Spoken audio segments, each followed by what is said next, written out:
के लिए मैंने मेरी कंप्लेंट दर्ज कर दी है।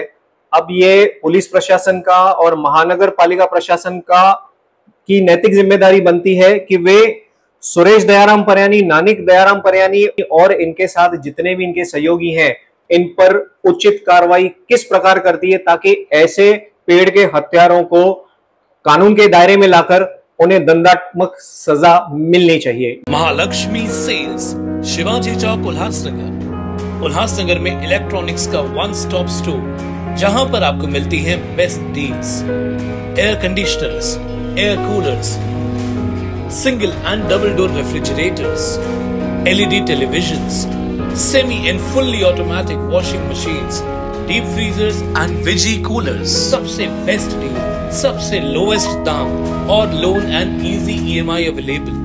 बस आइए और गर्मियों के इन दिनों में अपने घर के लिए ले जाइए बेहतरीन consumer appliances. Mahalakshmi sales, electronics market, opposite RKD college, Shivaji Chowk, Ulhasnagar 3। For sales contact us on. Town Darshan news, समाचार ही नहीं विचार भी। Ulhasnagar camp number 2 Jhulelal school के करीब कुछ दिन पहले एक जीवित पेड़ को काटा गया था।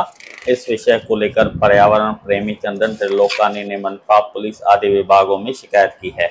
अशोक जी, प्रकरण ये है कि उल्लासनगर 2 पैनल नंबर 6 जो आता है उसमें बैरक नंबर 742 पर एक प्लॉट है जिसकी मालकी सुरेश दयाराम परयानी, नानिक दयाराम परयानी व उनके भाइयों के पास है। सर, 2023 से ही इस प्लॉट पे आप अगर देखेंगे तो काफी सारी मूवमेंट्स होती रही हैं। वो खाली प्लॉट है बट वहां पे बहुत सारे झाड़ थे। ये अगर लेफ्ट साइड का अगर आपको पोर्शन देखेंगे तो यहाँ पे आपको जीवित एक झाड़ दिखाई देगा और अब 2024 में इसी झाड़ को 12 या 15 दिन पहले काटा गया था। स्पष्ट बात है कि सुरेश परयानी, नानिक परयानी जो है वो इस झाड़ को काटने के आरोपी हैं। अब वो अपने प्लॉट पे इलीगल या लीगल जो भी है वो डेवलपमेंट करवाना चाहते हैं। पर मेरा कहना यह है कि बगैर प्रशासन को संज्ञान में लाए हुए उन्होंने ये झाड़ काटा कैसे? उन्होंने इस झाड़ की हत्या की है। तो ये मैंने कंप्लेंट जो है वो आज महानगर पालिका के कमिश्नर आयुक्त साहब श्री अजय शेख जी और प्रभाग नंबर 2 के मनीष हिवरे जी और 1 नंबर पुलिस चौकी सीनियर पुलिस इंस्पेक्टर को भी मैं संज्ञान आज देकर आया हूं कि इस पेड़ के हत्यारों के ऊपर गुना दाखिल होना चाहिए।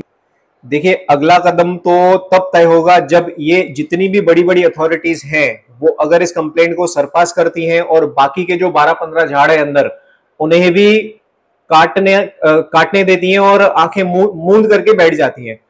अशोक जी, नेशनल क्लीन एयर प्रोग्राम के तहत हमारी महानगर पालिका वैसे तो बहुत सारे प्रोग्राम चला रही है पर्यावरण को बचाने के नाम पे। हाल ही उन्होंने बसेस वगैरह जो चलाई हैं वो भी एनकैप के अंडर में चलाई हैं।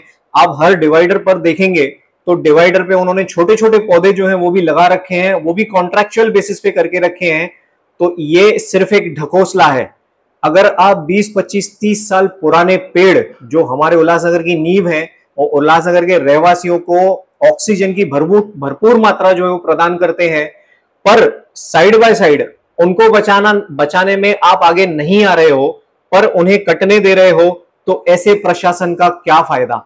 मैं तो कहता हूं कि उल्लासनगर का जो महानगर पालिका प्रशासन है, अगर उनके पास कोई कंप्लेंट जाती है, उस कंप्लेंट को अगर वो अच्छी तरीके से एक्टिवेट नहीं कर पाते तो फिर प्रशासन के लोगों को भी दोषी माना जाएगा। क्या ये मिलीभगत है? क्या परयानी फैमिली जो है उनको बचाया जा रहा है? इसमें बहुत सारे लोगों का रोल हो सकता है और अगर इन सारे दोषियों के ऊपर कार्रवाई नहीं हुई तो मैं कोर्ट का रुख भी कर सकता हूं। अशोक जी, एक जिम्मेदार उल्लासनगर के नागरिक होने के नाते मैंने पेड़ कटाई पर अपनी कोई भी परवाह न करते हुए सरकार को संज्ञान में लाने के लिए मैंने मेरी कंप्लेंट दर्ज कर दी है। अब ये पुलिस प्रशासन का और महानगर पालिका प्रशासन का की नैतिक जिम्मेदारी बनती है कि वे सुरेश दयाराम परयानी, नानिक दयाराम परयानी और इनके साथ जितने भी इनके सहयोगी हैं, इन पर उचित कार्रवाई किस प्रकार करती है ताकि ऐसे पेड़ के हत्यारों को कानून के दायरे में लाकर उन्हें दंडात्मक सजा मिलनी चाहिए। ये मेरी मांगनी है। जय श्री राम। आइए राम जन्मभूमि अयोध्या राम मंदिर के साथ वाराणसी के काशी विश्वनाथ मंदिर और त्रिवेणी संगम गंगा यमुना सरस्वती नदियों के संगम की यात्रा कराएं। जय बालाजी पैकेज टूर्स एंड यात्रा लाए हैं एक शानदार ट्रिप 21 अगस्त से 25 अगस्त तक, जिसमें ट्रेन सफर होगा 3 टायर एसी में और रहने के लिए दिए जाएंगे एसी रूम्स और साथ ही साथ तीनों टाइम खाना मिलेगा, ब्रेकफास्ट, लंच और डिनर। और ट्रैवल के लिए होगी एसी बस केवल 12,200 रुपए में। जल्द ही बुकिंग करें, केवल 144 लोगों के लिए ही जगह बाकी है।